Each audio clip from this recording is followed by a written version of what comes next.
ஓம் விக்னேஸ்வரா போற்றி, ஓம் நவக்கர்ணார்களை போற்றி. மிதுனராசினியர்களுக்கு வணக்கம். மிதுனராசினியர்களே, இந்த வீடியோ பதிவில் குடையை பற்றி பேச போகிறோம். குடை ரொம்ப முக்கியமானது மனித வாழ்க்கையில். வெயில் அடித்தாலும் சரி, மழை பெஞ்சாலும் சரி, குடையை நம்ம யூஸ் பண்ணுவோம். குடைக்கும் வேத ஜோதிடத்துக்கும் ஒரு சம்மந்தம் இருக்குது. குடையை ஒரு குறிப்பிட்ட நாட்களில் நீங்கள் பயன்படுத்தினீங்கன்னா உங்கள் பிரச்சனை தீரும், கவலை தீரும், தோஷம் தீரும், சனி தோஷம், ராகு தோஷம் தீரும், காரிய தடங்கள் தீரும். எந்த காரியத்தை நினச்சி போகிறீங்களோ அந்த காரியம் உங்களுக்கு சக்ஸஸாக முடியும். அதனால் நான் சொல்கிற நாள் அன்றைக்கி அந்த டயத்தில் நீங்கள் குடையை பிடிச்சி சில காரியத்துக்கு போனீங்கன்னா மிகச்சிறப்பாக இருக்கும். குடையை எப்போ வேணாலும் பிடிக்கலாம். வெயில் அடிக்கும்போது தான் பிடிக்கணும், மழை பெய்யும்போது தான் பிடிக்கணும் கிடையாது. குடையை பிடிச்சி போகிறது மிகச்சிறப்பு தான். ஆனால் கருப்பு கலர் குடை தான் பிடிக்கணும். சில பேர் அம்பர்லா கலரில் வச்சுருப்பாங்க, டிசைனில் வச்சுருப்பாங்க. அதெல்லாம் ஒரு பக்கம் இருந்தாலுமே நம்ம ஒரு காரிய நிமித்தமாக ஒரு விஷயத்துக்கு போகிறோம்னா கருப்பு கலர் குடையை பிடிச்சி போனோம்னா அது மிகச்சிறப்பாக பார்க்கப்படுகிறது. பொதுவாக குடை சூரிய ஒளியிலேருந்து நம்மளை காப்பாற்றும். ஸோ அதனால் ராகு தோஷத்தை அது கண்ட்ரோல் பண்ணும். ஏன்னா ராகு சூரியனை மறைப்பார். ஸோ குடையும் சூரிய ஒளியை நம்மக்கிட்ட மறைக்கும், சூரியனுடைய தாக்கத்தை குறைக்கும். அதனால் அதுக்கு ராகுவினுடைய தோஷத்தை வெகுவாக குறைக்கும். அதுபோக சனி பகவானுடைய தோஷத்தையும் குறிக்கும். கருப்பு கலரில் இருக்கிறதுனால சனி பகவான் சம்மந்தப்பட்ட பிரச்சனை எது இருந்தாலுமே சரியாயிரும். ஒரு மனிதனுக்கும் தனிப்பட்ட மனிதனுக்கு பிரச்சனை கொடுக்கறது 2 கிரகங்கள் தான், சனி செவ்வாய் ராகு. இதில் செவ்வாய் கூட நூற்றில் போயிடுவார். ராகு சனி பகவான் தான் ரொம்ப கெடுதல் பண்ணுவாங்க. ஸோ மிதுன ராசினியர்களுக்கு பெரிய பிரச்சனை இருக்குது, ரொம்ப ஒரு பிரச்சனை தீர மாட்டேங்க, 4 படம் தீர மாட்டேங்க அப்படின்னா குடையை இந்த கிழமை பயன்படுத்துங்க. அதுபோல் குடையை மற்றவங்களுக்கு தானமாக கொடுத்தாலும் சில காரியங்கள் நல்லபடியாக நடக்கும். ஸோ அந்த குடையை பற்றி தான் இந்த வீடியோவில் பார்க்க போகிறோம். இது ஒரு சாதாரண சின்ன விஷயந்தான், எல்லார் வீட்டில் இருக்கிற பொருள் தான். இதுக்குன்னு நிறைய செலவுலாம் ஆகாது. வீடியோவில் சொல்லதை மட்டும் கேட்டிங்கன்னா நல்வழிப்படுவீர்கள். Something is better than nothing. ஏதோ ஒன்று செய்யாமல் இருக்கிறதுக்கு சில காரியத்தை சில நேரத்தில் நம்ம செஞ்சோம்னா அது கரெக்டாக இருக்கும். அந்த சூட்சும வலுப்படி அந்த நேரங்காலப்படி செஞ்சோம்னா நல்லாயிருக்கும். கோள்கள் செய்யாததை நாள்கள் செய்யும், சரியா? கிரகங்கள் செய்யாததை நாள்கள் செய்யும், நேர காலங்கள் செய்யும். அதைத்தான் சொல்லுவாங்க, அவனுக்கு நேரங்காலம் வந்துருச்சுப்பா, நல்லா இருக்கான் அப்படிம்பாங்க. அதனால் இந்த வீடியோ பொறுமையை கேளுங்க. ரிட்டர்ன் வியூவர்ஸ் அனைவருக்கும் நன்றி. அனைவரும் சப்ஸ்கிரைப் பண்ணுங்கள், லைக் பண்ணுங்கள். எந்த சந்தேகம் இருந்தாலும் கமெண்ட் பாக்ஸில் கேளுங்க. இப்போ இந்த குடை பொதுவாக சூரியன், சுக்கிரன், சந்திரன் இந்த காரகத்துவத்தை குறிக்குது. ஏன்னா சூரியன் கிட்டேருந்து காக்குது, வெப்பத்திலேருந்து காக்குது. அதுபோல் குளிர்ச்சியை கொடுக்குது. மழை பெய்யும்போது நமக்கு மழையில் நனையாமல் நம்ம பாதுகாத்துக்கிறது. ஸோ சந்திரனுடைய ஆதிக்கம் சுக்கிரனோட ஆதிக்கத்தை கொடுக்குது. சந்திரன் நீருக்கு சொந்தக்காரன், சுக்கிரன் மலைக்கு சொந்தக்காரன், சூரியன் வெயிலுக்கு சொந்தக்காரன். ஸோ இந்த 3 பேருடைய காரகத்துவத்தையும் நமக்கு அது ஒரு ரிலேஷன்ஷிப்பாக பாதுகாத்துட்டு இருக்குது. அதுபோல் ஜோதிடத்தின்படி குளிர்ந்த தன்மையை கொடை கொடுக்குது. கொடை பிடிச்சி போனாலே ஓரளவு குளிர்ச்சியாக இருக்கும். வெயில் நேரத்தில் கொஞ்சம் வெக்க இருந்தாலுமே வெயிலுடைய தாக்கம் நமக்கு இருக்காது. மழை பெய்யும்போது நமக்கு நல்லா கம்ஃபர்டபுளாக இருக்கும். ஸோ கொடை வேத ஜோதிடத்தின்படி நவக்கிரகங்கள் சூரியன், சுக்கிரன், சந்திரன் இந்த 3 பேருடைய ஆதிக்கத்தை நமக்கு நல்லபடியாக கொடுக்குது. அதுபோக ராகு தோஷம், சனி தோஷம் இருந்தாலும் அது நிவர்த்தி பண்ணுது. இப்போ மிதுன ராசியில் பிறந்த ஆண்கள், ஆணுனாலே குரு தான். இப்போ ஒரு ஜாதகத்தில் ஆணை பற்றி பார்க்கணும். இப்போ நீங்கள் உங்களுக்கு ஜாதகம் இருக்குது, மிதுன ராசியில் திருவாதிரை நட்சத்திரத்தை பிறந்திருக்கிறீங்க, உங்களுக்கு ஒரு ஜாதகம் இருக்குது, நீங்கள் ஒரு ஆண், உங்களை பற்றி சொல்லணும், நீங்கள் எப்படி இருப்பீங்க அப்படின்னா உங்கள் ஜாதகத்தில் குருவை பார்த்தாலே சொல்லிடலாம், ஓரளவு சொல்லிடலாம். உங்கள் நடைமுறை வாழ்க்கை எப்படி இருக்கும். குரு தான் முக்கியமான ஆள், முக்கியமான கிரகம். ஒரு மனிதனுக்கு அருளாளரும் அவர் தான், பொருளாளரும் அவர் தான். அருளை கொடுக்குறவர் அவர் தான், பொருளை கொடுக்குறவர் அவர் தான். ஒரு மனிதனாக வாழ்றது பக்கப்படுத்துகிறவர் அவர் தான், குரு. மாதா பிதா குரு தெய்வம்னு சொன்ன மாதிரி அந்த குரு ரொம்ப முக்கியமானவர். ஏன்னா மாதா பிதா நம்மளை பெற்றவங்க, இரத்த சம்பந்தப்பட்டவங்க. தெய்வம் பொதுவானவர், எல்லாத்துக்கும் பொதுவானவர். நம்ம தாய் தப்பனுக்கும் தெய்வம் பொது தான், நம்ம தாத்தா பாட்டிக்கும் தெய்வம் பொது தான், நம்ம முன்னோர்கள் யாராக இருந்தாலும் சரி, தெய்வம் எல்லாத்துக்கும் பொது தான். இன்னும் ஒரு 1000 வருஷம் கழித்து வந்தாலுமே தெய்வங்கள் இருக்க தான் செய்யும். ஆனால் நம்ம இருக்க மாட்டோம், நம்ம சந்ததிகள் இருக்கும். ஸோ தெய்வம் பொதுவானது. ஆனால் குரு அப்படி கிடையாது. குரு மாறுபடுவார், இரத்த சம்மந்தம் இல்லாமல் வருவார். அந்த குருவை தான் நம்ம இங்கே எடுக்கிறோம். அப்பேற்பட்ட குரு ஒரு ஆண் ஜாதகத்தில் குரு நல்ல நிலைமையில் இருந்தார்னா அந்த ஜாதகம் நல்லா இருப்பான்னு அர்த்தம். ஸோ ஆண் ஜாதகத்தில் குருவை பார்க்கணும், பெண் ஜாதகத்தில் சுக்கிரனை பார்க்கணும். ஒரு பெண் ஜாதகத்தில் சுக்கிரன் நல்ல நிலைமையில் இருக்கிறார் அப்படின்னா அந்த பெண்ணு நல்லா இருப்பா, சரியா? சந்தோஷமாக இருப்பா, மகிழ்ச்சியாக இருப்பா, நல்லபடியாக குடும்பம் நடத்துவா. ஸோ ஆண் ஜாதகத்தில் குருவை பார்த்து ஓரளவு சொல்லிடலாம், பெண் ஜாதகத்தில் சுக்கிரனை வச்சு சொல்லிடலாம்.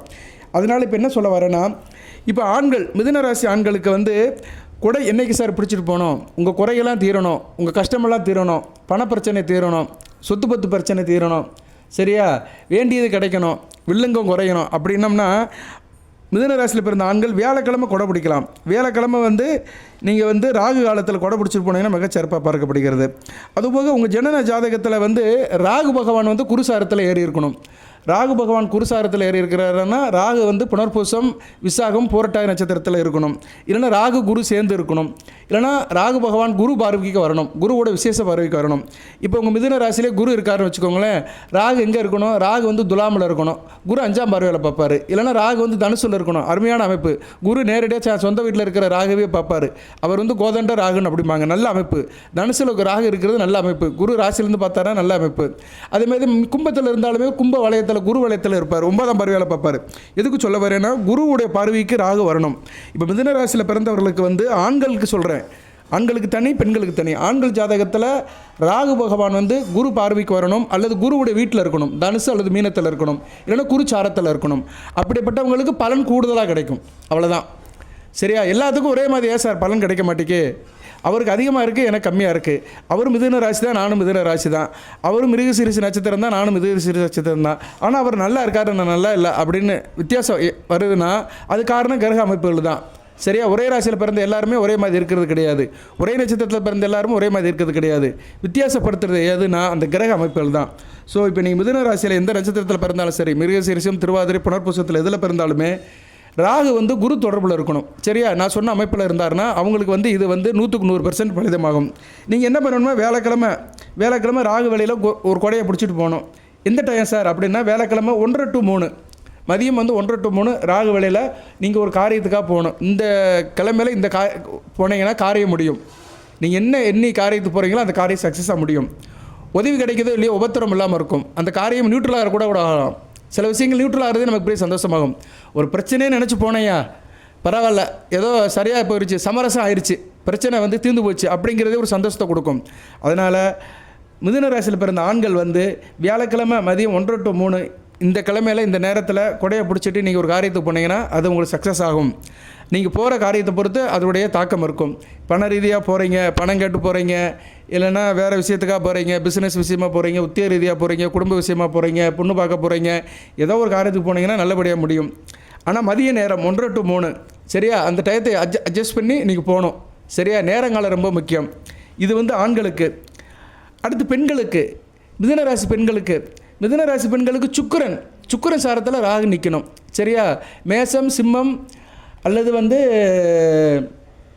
தனுசு, இங்கே வந்து ராகு இருக்கணும். மேச ரகா இருக்கலாம், அல்லது சிம்ம ரகா இருக்கலாம், அல்லது தனுசு ரகா இருக்கலாம். தனுசில் போராடம், மேசத்தில் பரணி, சிம்மத்தில் பூரம், இந்த நட்சத்திரத்தில் ராகு இருந்தாருன்னா அவங்களுக்கு நல்ல யோகம் பெண்களுக்கு. அதுபோக சுக்கிரன் வீட்டில் ராகு இருக்கலாம், துலாம் ரிஷபத்தில் ராகு இருக்கலாம். அதுபோக சுக்கிரன் கூட சேர்ந்தும் இருக்கலாம், சுக்கிரன் பார்வையில் இருக்கலாம். இந்த அமைப்பில் ராகு இருந்தார்னு வச்சுக்கோங்களேன், பெண்களுக்கு நல்ல யோகம், பெண்களுக்கு நல்லா இருக்கும். ராகு சுக்கிரன் நினைவு வந்து பொதுவாக வந்து பெண்களுக்கு வந்து ஒரு காதல் உணர்வை கொடுக்கும், காமத்தை கொடுக்கும். நல்ல ஆள் நல்லா இருப்பாங்க, ஸ்ட்ரக்சர் வைஸ் நல்லா இருப்பாங்க, கவர்ச்சியாக இருப்பாங்க. இவங்களை பார்த்தாலே திருப்பி பார்க்குற மாதிரி இருக்கும், நல்லா அட்ராக்ஷனாக இருப்பாங்க, உடல் அமைப்பு நல்லாயிருக்கும். சரியா? அங்கே அவயங்களில் நல்லாயிருக்கும், நல்லா வந்து பார்க்க நல்லா இருப்பாங்க. இதை வந்து நான் ஃபிசிக்கலாக நிறைய செக் பண்ணியிருக்கிறேன். ராகு சுக்கிரன் நினைவில் இருக்க பெண்களுக்கு வந்து ஒரு பொதுவாகவே வந்து அந்த உடல்கட்டு நல்லாயிருக்கும். அவங்களும் வந்து எல்லாருமே ஆசபாசமாக இருப்பாங்க, கொஞ்சம் மகிழ்ச்சியாக நல்லா இருப்பாங்க, நல்லா எக்ஸ்போஸ் பண்ணுவாங்க. எதிர்பாலனை தவிர தன் பக்கம் ஈர்ப்பாங்க. அதாவது பெண் வந்து ஆணை தன் பக்கம் ஈர்க்கிறதுக்கு என்ன காரியமோ அதெல்லாம் ராகு செய்வார். ஏன்னா ராகு சுக்கிரன் நினைவு வந்து என்னென்னா, ராகு வந்து சுக்கிரனுக்கு வந்து தூண்டி விட்டுக்கிட்டே இருப்பார்.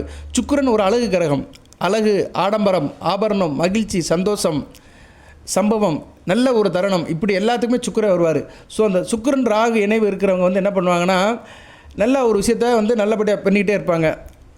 ஓகே, இந்த விஷயம் எதோடு இருக்கட்டும். இதுக்கு மேலே இன்னும் நிறையா சொல்லலாம், அது நமக்கு தேவையில்லை.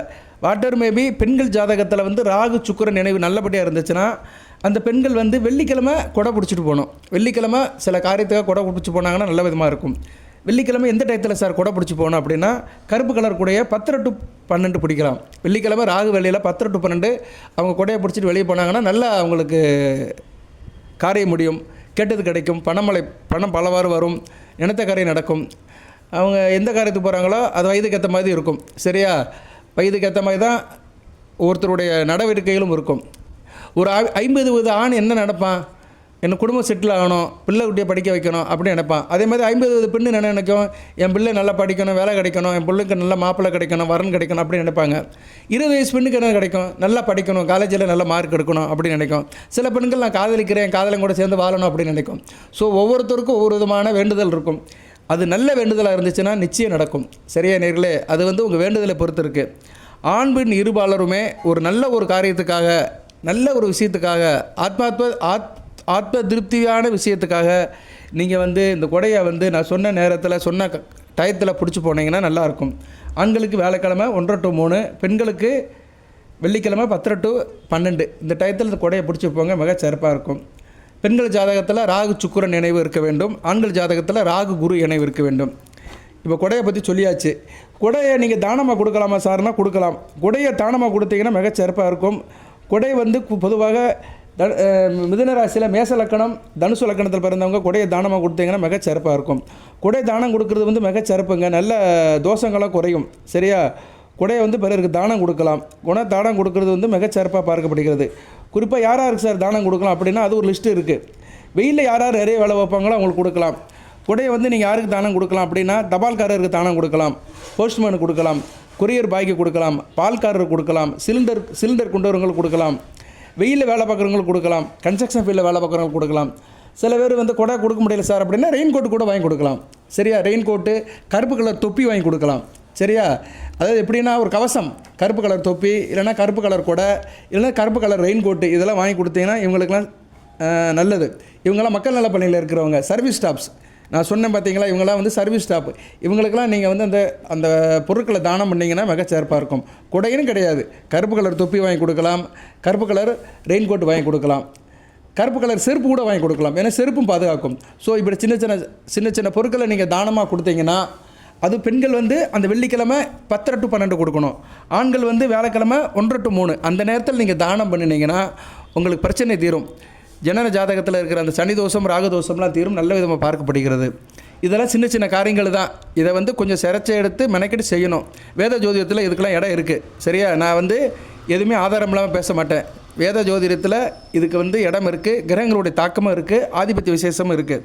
அதனால் மிதுன ராசியில் பிறந்த ஆண் பெண் இருபாலருமே வந்து இந்த காரியத்தை இந்த டயத்தில் செய்யுங்க, நல்லாயிருக்கும். நான் அப்படி தான் தம்மையில் போடுவேன்.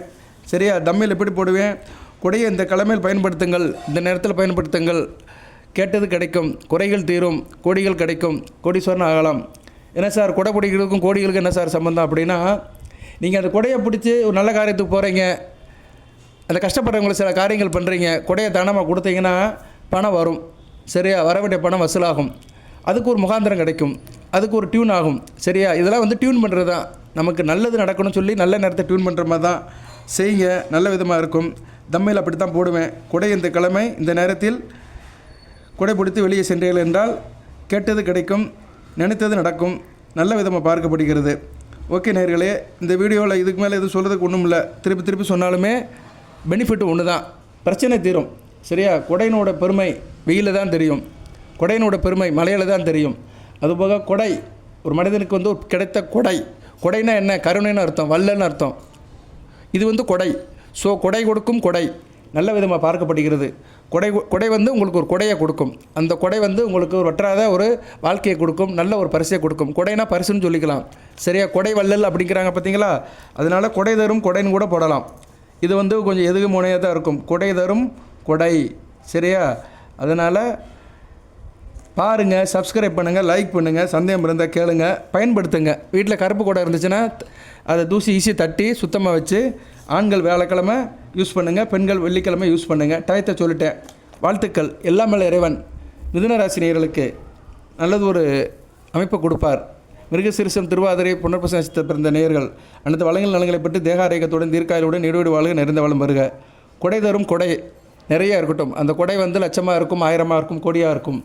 அந்த கொடை கிடைக்கட்டும். வாழ்க்கை வந்து கோபுரமும் உயரட்டும். வாழ்த்துக்கள் நேயர்களே. நன்றி.